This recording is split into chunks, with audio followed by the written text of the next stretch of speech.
So we're here today to talk to you about how to use RQ4 to wow your customers. And Clayton can start us off. I'm going to get us started. So I want to just talk a little bit about a retail, not a revolution, just an evolution. It's a natural evolution that I think all retailers go through. And really what it's about is there's a hunt and gather mentality that you have to have when you're a retailer. I mean, you have to take advantage of those people that walk in the doors. They have to have a great experience with you, but you need to make sure that you get everything, make that sale the best you can in order to get that sale. That's just how it works. But there's also kind of an agricultural approach to it. So the other side of the coin is about nurturing these clients and making sure that you end up with a good customer base. So you want to take the sale, and it's not always pretty, but you have to make the sale, and you have to have salespeople that want to make the sale. And sometimes this is what it looks like, but it's okay. It has to be that way. But the other side of the coin is once you get those customers into your customer base, you need to start thinking about creating, I think really what it's about is an operational exercise. It's getting your operations set up such that you're able to nurture that customer base and really treat it like a recurring opportunity to plant seeds, create customers, get great experience happening so that they keep coming back to you. So what you end up with is a nice loyal customer base that is a lot easier to deal with, gives you much more consistent income streams than just this.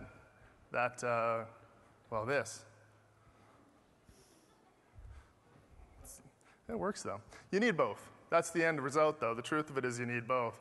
So what does this look like?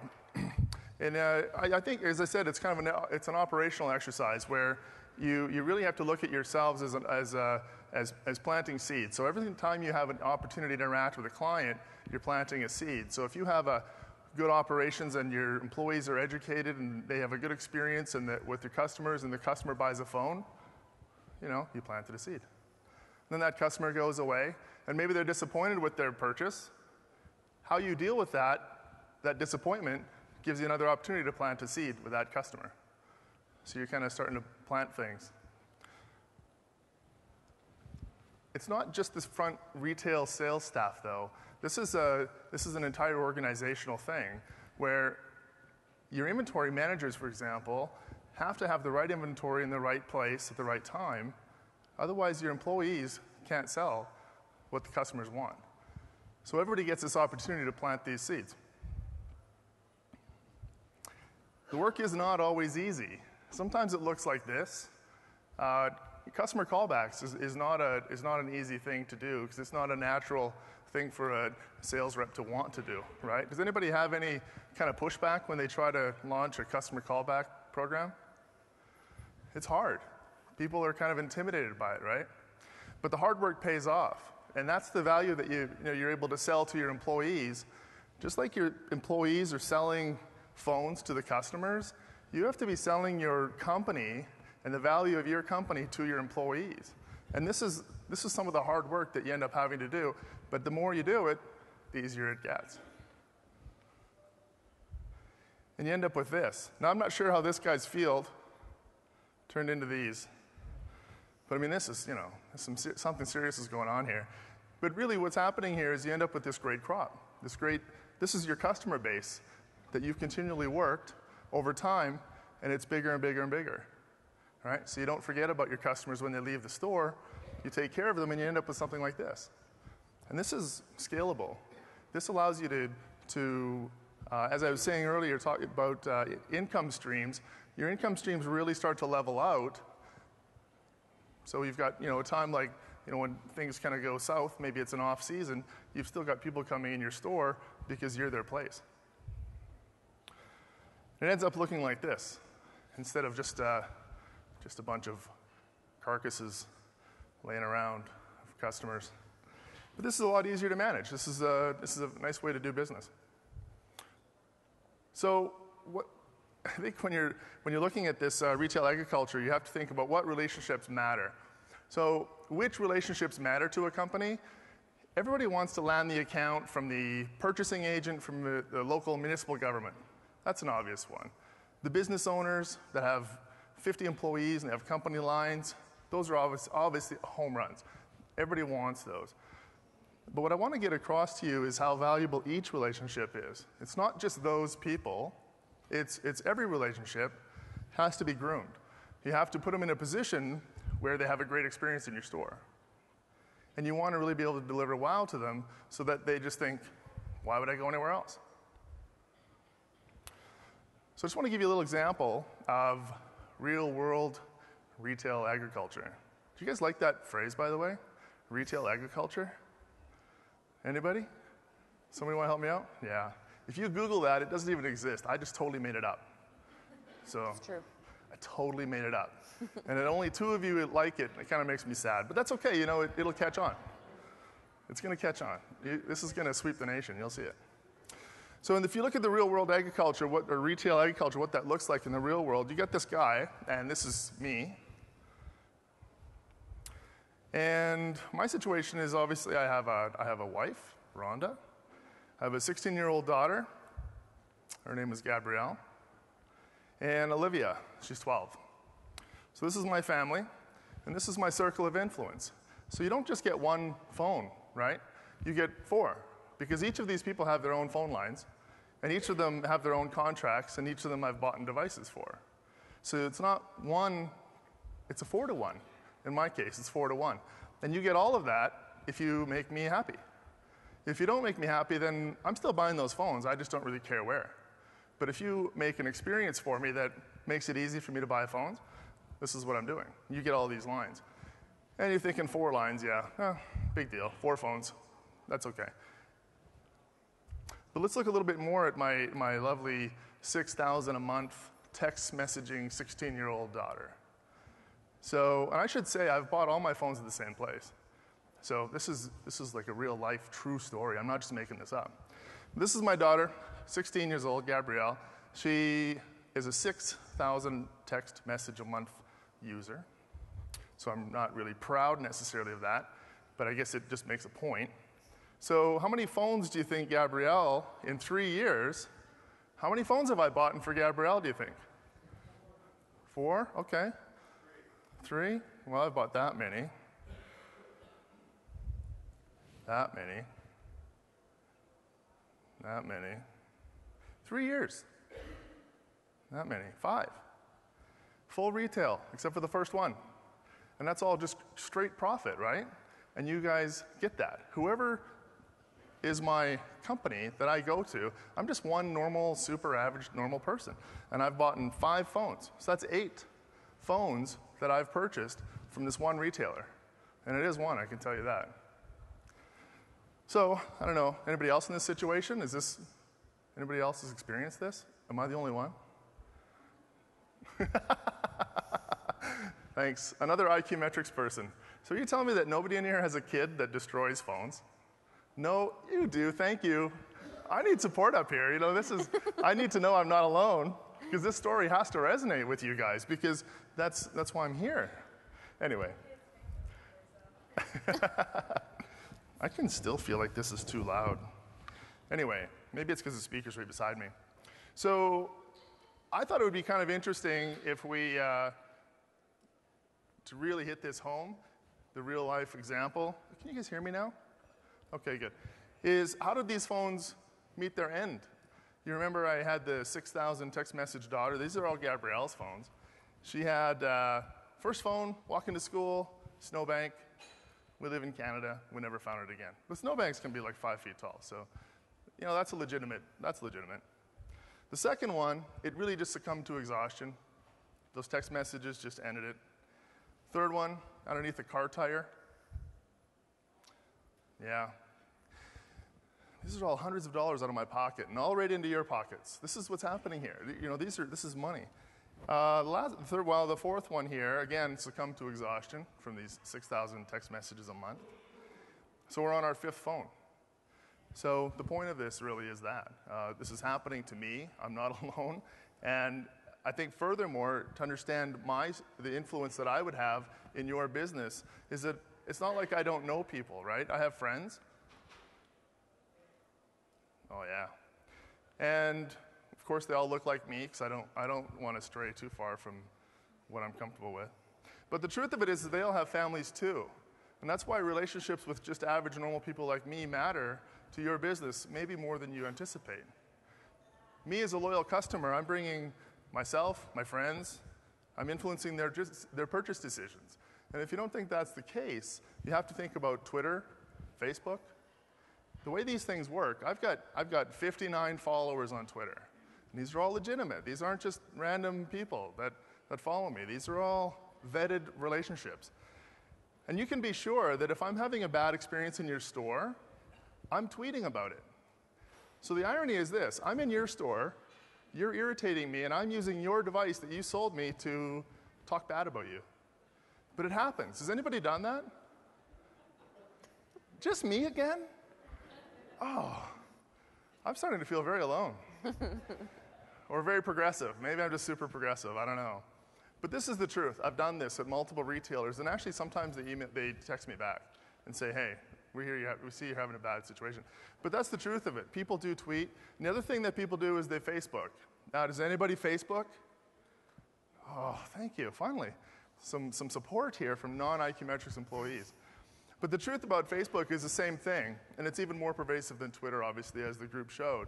But what you're looking at is situations where people already do their homework. They decide, look, I want to buy this device. So they've decided on this device they want to buy.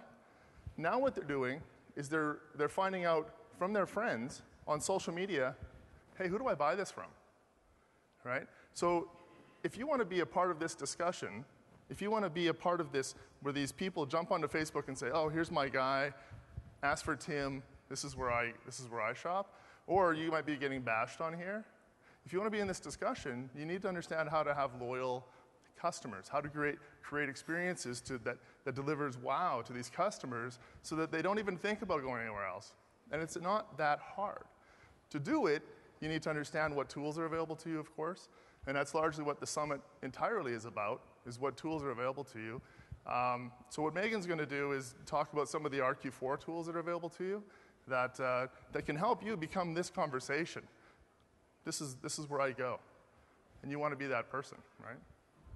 So I'm going to let Megan chat for a bit. And look how close I got. Trade me spots. I am an inch and a half away from falling off of here. Okay, so I want you all to put yourself in your customer's shoes and think about a bad experience you have. Your time to upgrade with a phone, you go into your nearest cell phone store because that's where you normally shop.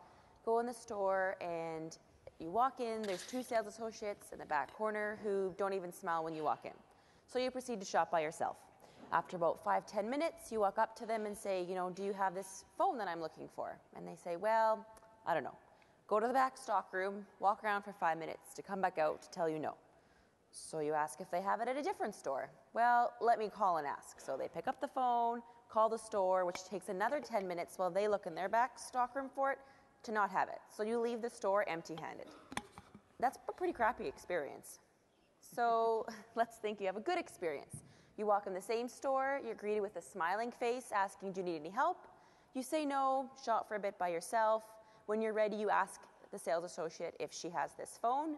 She says, just give me 1 second, types on her computer for 2 seconds and says, no, I don't, but my other store does. Would you like me to ship it here?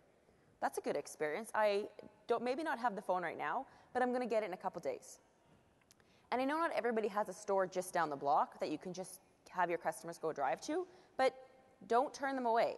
You can easily create a sales order and have that product shipped, I'm guessing in a few days for most places, and that customer then is staying in your store. And you can take a deposit and save that sales order, and then that money's going to be in your store in 2 days. And of course, the customer's going to leave thinking, that was a really wow experience. I'm going to shop here again.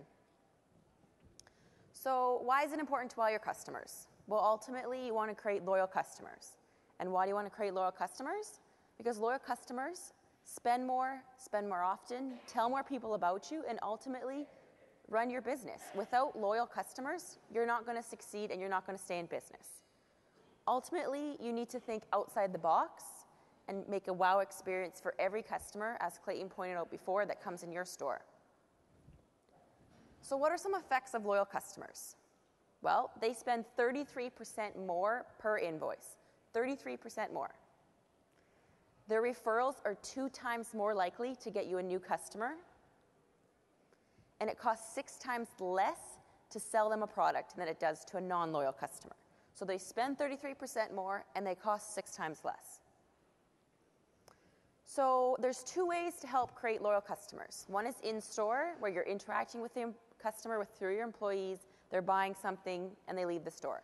The second one is the out-of-store experience. You have to remember, when your customer leaves the store, you need to make sure that you're in the front of their mind for future purchases, and you need to make sure that you constantly think about that. So first, let's talk about the in-store experience. The first way you can do this is by the look of your store. Whether it's through something like our RQ products, or it's through simple branding of your store to make it you. You need to think about, how are you going to get customers to come to your store?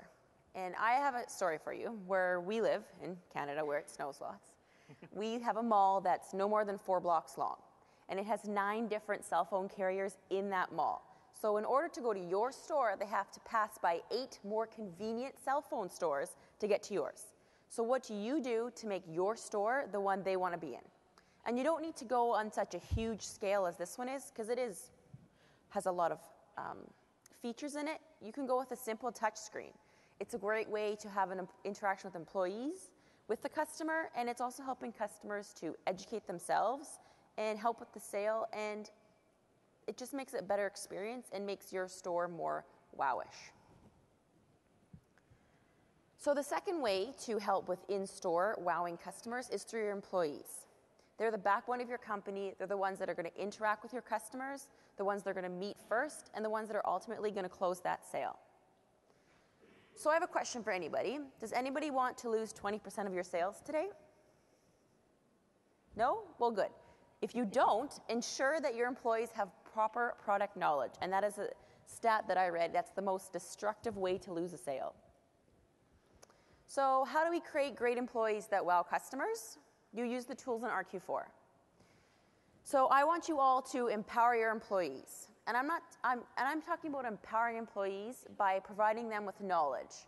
And I'm not talking about, let's give everyone our trade secrets so they all know how our business runs. I'm talking about giving your employees the proper knowledge and proper resources to make proper decisions when dealing with customers. So what are ways we can educate our employees? Through resources, through product knowledge, and through training. How many of you have a giant training manual that you expect all your employees to read before they sell to a customer or before they go on this floor? Anybody? This is okay. Not a supportive group. So how many of you test your employees on that information? Not a lot of people. So you're asking them to read this. How do you know that they actually know what they're supposed to know? You don't. So one of the ways you can help your employees is by having information and resources available. So resources like having the proper inventory available for that customer, for the employee, sorry. So using things like the min-max calculator to ensure that you have the proper products at the proper stores at the proper time is really important. And if you don't know how to use the min-max calculator, our inventory session tomorrow afternoon with Jeff and Chris can help you with that. Another great thing to do with inventory is to have suggestive sell. How many use the suggestive sell? A handful. So this is not only a good training tool to help employees to learn what products, what features, accessories should go with a phone, but also to help you increase your sale volume.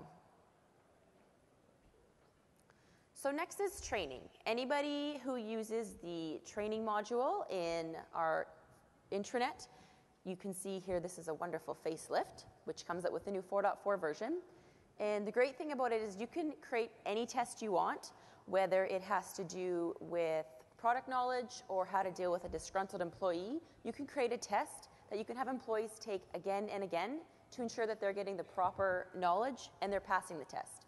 And my favorite feature about this is the randomized question order, because you can turn this on and employees will have to take the test again and again because they don't know the knowledge, because they're not going to remember which A, B, or C comes next. So another great feature we have to help your employees is our new support and community site, which has extensive help files that have been all updated, as well as videos. We also have weekly webinars, and I have seen stats that we don't have a lot of clients that use it. And they're anything from basic training for new employees to how to create a price sheet to how do I use my finance console. And they're all free, and you can attend as many times as you want. I think my mic's off, but can you ask them how many people have attended webinars or their staff? Oh, is my mic gone? Anyway, how many people have attended webinars or are aware of our webinars that are free every week? So some attendees and some employees going? Yeah, they're free. Anybody can go.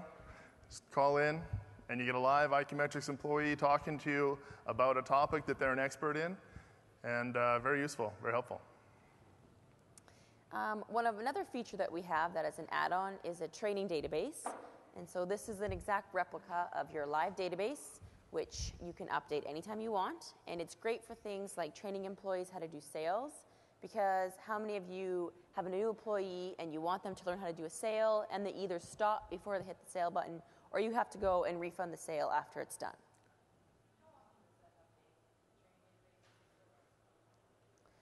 You have to request to get it updated. So anytime you want. It's on demand. Yeah. Yes. So, and another great thing is if you want to do a new price sheet, you can create it in there, and then you can just test it out there before you have to do it in your live database, as to make sure iron out any of the issues. Employee commission. Employee commission, thank you, Clayton, is another big one. A lot of people want to change employee commission structures, which if something goes wrong, it's a large hassle, which we all know. So, now the out of store. The customer has come in your store, chosen you, got a product, had a great experience with your employees because they're knowledgeable and they know what they're talking about. They leave the store with a bag in your hand. So how are you going to make sure that that customer becomes loyal to you and comes back again? Well, this has a story behind it. I was sent this picture from one of my employees, one of my coworkers, and these two are best friends, and as you can tell, they're not what regular best friends look like. But this ties back to Clayton's story about the average Joe is someone you need to be with. You need to create a friendship and a lasting relationship with that average Joe employee among anybody else. So am I the dog in that or the monkey? You can be whatever you want. In that story, okay. So one more reminder. Loyal customers spend 33% more per invoice. Their referrals are 2 times more effective. And it costs 6 times less to sell them a new product. So how do we keep in contact with our customers? Well, marketing campaigns. How many do direct mail campaigns in the room? A few. How many do email campaigns? More. So what a great email campaign. Why not send a happy birthday? If my cell phone provider, I haven't talked to them in probably over a year because I didn't need an upgrade, I didn't need accessories, so I haven't been in that store. So I get an email tomorrow that says, happy birthday, here's $10 off. And I'm thinking, well, that's pretty good because I don't think they remember who I am, but obviously they do because you're sending them a happy birthday. What about running an email campaign for someone who didn't recently purchase warranty when they purchased a phone? You know the high-end phones that need warranty? Why not run a email campaign and say, oh, look, these so many customers didn't have it. Obviously, the customer down the road is going to think, I probably should have purchased it because it is a high-end phone. Why would they not come to your store if they're going to get $20 off as opposed to going to the nearest store? Now, this email campaign, I was actually talking with Stacy the other day, and we both have Blackberries, and everybody knows that any cell phone gets updates on updating your data. You know, there's a new update, so click here to do it. Now, we both don't do it. Why? Because if my cell phone is wiped by any chance, I'm lost. As anybody, I'm sure, in this room realizes that you can't not have a cell phone. So why not run an email campaign to customers that you have that recently purchased that kind of phone and say, hey, here's a video on how to update it, or why don't you come in the store and we'll do it for you? I'd want to go to the store because they're going to do it for me, and it's just that interaction. I'm going to want to be loyal to them because they're helping me out when they didn't need to. Yeah, those software updates are scary for people. We're in the industry, so it's really natural for us. But, well, she's in the industry, and it's not natural for her. So you start to extend service to your customers that they're not expecting, and it really resonates with them. And they just think, wow, this is some service. And they've got friends that are not getting those same things. So they can really start to differentiate that you're a much better retailer than the people that their friends have bought their phones from. And they're going to tell their friends. And that circle of influence starts to take effect, right? Yes. So what about texting your customers? You just got their phone number, so why aren't you texting them? And I know some carriers don't allow this, but some do. So some of you can do it.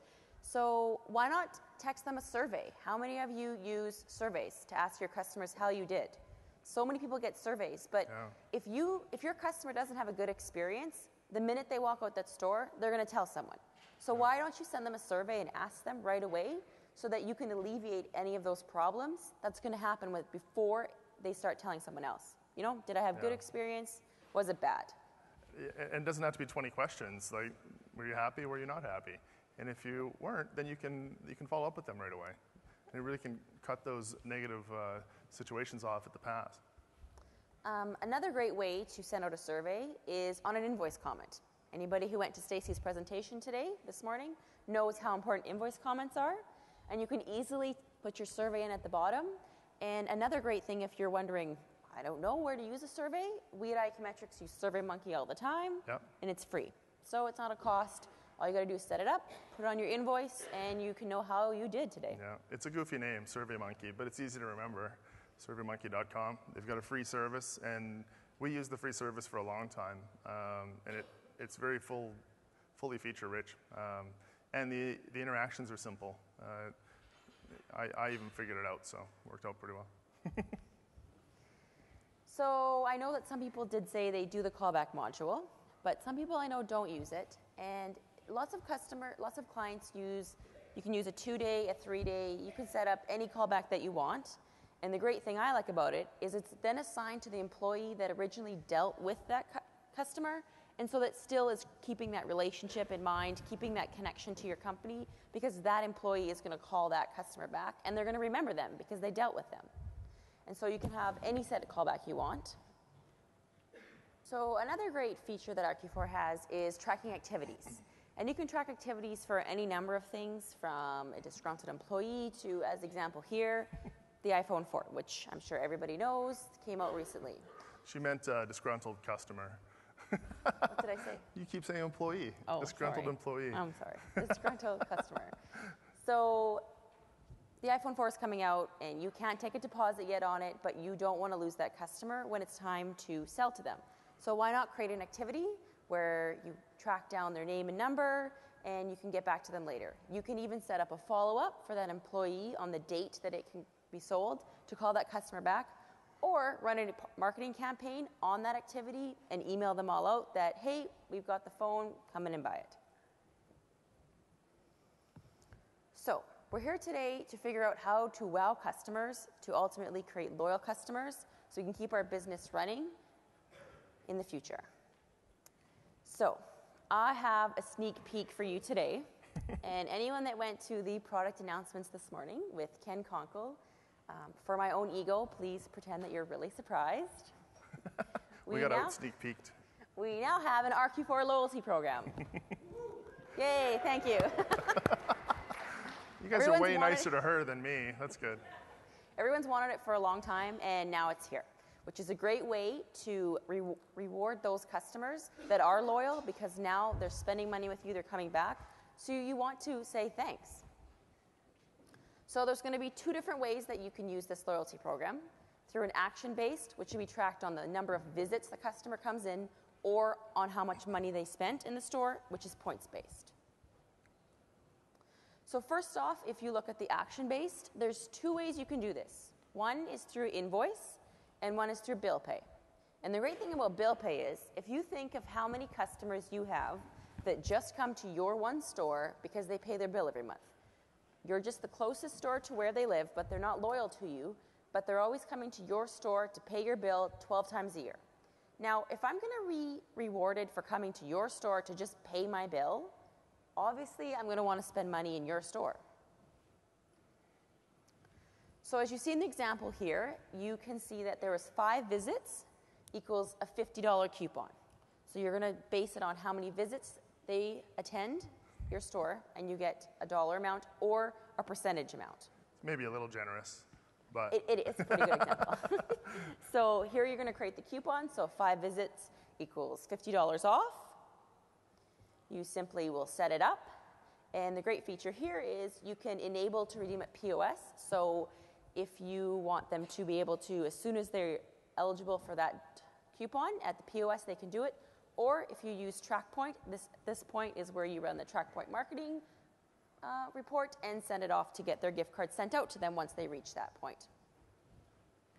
Now the points base is very similar. You're going to have a amount of rewards equals how many points in dollar amount or percentage again.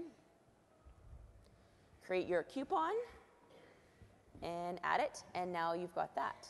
The difference with this is, with the points base, you can also choose to use your vendor rebates, which, if you think about it, if a customer comes in and buys a $0 phone, they're not actually spending any money. So in having this, you can actually help them get to that level faster to get that reward.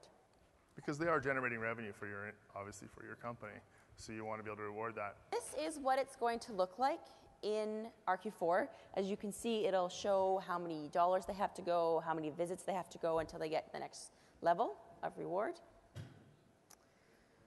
So one more thing I want to talk about today. How many of you have wanted to send out a mass promotion? You want to get traffic to your store in a certain time, you want to blow out something, and you think, I'm going to send out a coupon.